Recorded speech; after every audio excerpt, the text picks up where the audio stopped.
Die Leute fragen immer, Pat, was hast du eigentlich am... Was ist heute für ein Tag? Die Leute fragen immer, Pat, was hast du eigentlich am 16. Januar gemacht? Und schau, kennt ihr das? Wenn man selber Wäsche machen muss. Und man 10 Minuten bevor man muss losgehen muss, feststellt, dass man keinen frischen Pulli mehr hat. Ich hoffe, das wird jetzt fertig. So trocknet man Wäsche. Hey, schau, es liegt immer noch Schnee.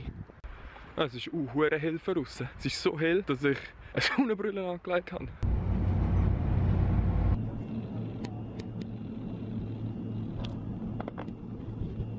Schau, das ist so ein Linsensalat. Und der da, der hat Nüsslisalat, Rucola, Geissenkäse und schmeckt auf jeden Fall noch mal besser als der letzte. Irgendwie, das sind wir schon mal gesehen, oder? Es fühlt sich an wie so ein Déjà-vu. Ein täglich grüßt das Murmeltier. Ich bin nämlich jetzt wieder aus der Uni raus, gehe posten. Und irgendwie habe ich das Gefühl, das ist jedes Mal das Gleiche. Auf der linken Seite haben wir Früchte und Gemüse mit Birnen, Bananen, Orangen, Gurken, Zwiebeln, Blumenkohl, Sellerie und Salat. Und vorne in der Spitze haben wir Pilz. Auf der rechten Seite haben wir Milchprodukte und Kohlenhydrat mit dem Käse auf der rechten Seite, Packung Milch hinten. Dann haben wir Brandflakes, Brot, ein Panettone und 3 Joghurt im Sturm. Ja, das könnte eine ganz spannende Sache werden heute. Vor allem der Blumenkohl in Kombination mit dem Sellerie könnte eine ganz schmackhafte Angelegenheit geben. Dünstete Zwiebeln und Pilz dazu.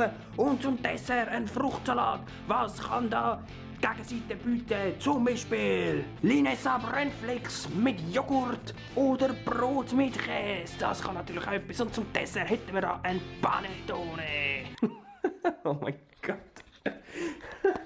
Ich bin gerade posten, jetzt sind wir wieder die Hause. Jetzt muss ich den ganzen Scheiß noch in den Kühlschrank räumen. Da ist der Tag schon wieder vorbei. Das Problem am Daily Vloggen ist, dass du in 90% der Fälle gar nichts Spannendes machst als arbeiten, studieren, einkaufen, essen, schlafen. Und nachher wirst du wirklich wahnsinnig und fängst an mit dem Gemüse zu reden. Was ich gar noch nicht erzählt habe, aber ich tue in letzter Zeit easy oft mir selber Eistee kochen. Und zwar tue ich den nachher in so Flaschen hier reinfüllen. Du tust am Morgen einfach Schwarztee kochen, in die Flasche füllen, auf den Balkon stellen und jetzt ist es so kalt im Moment.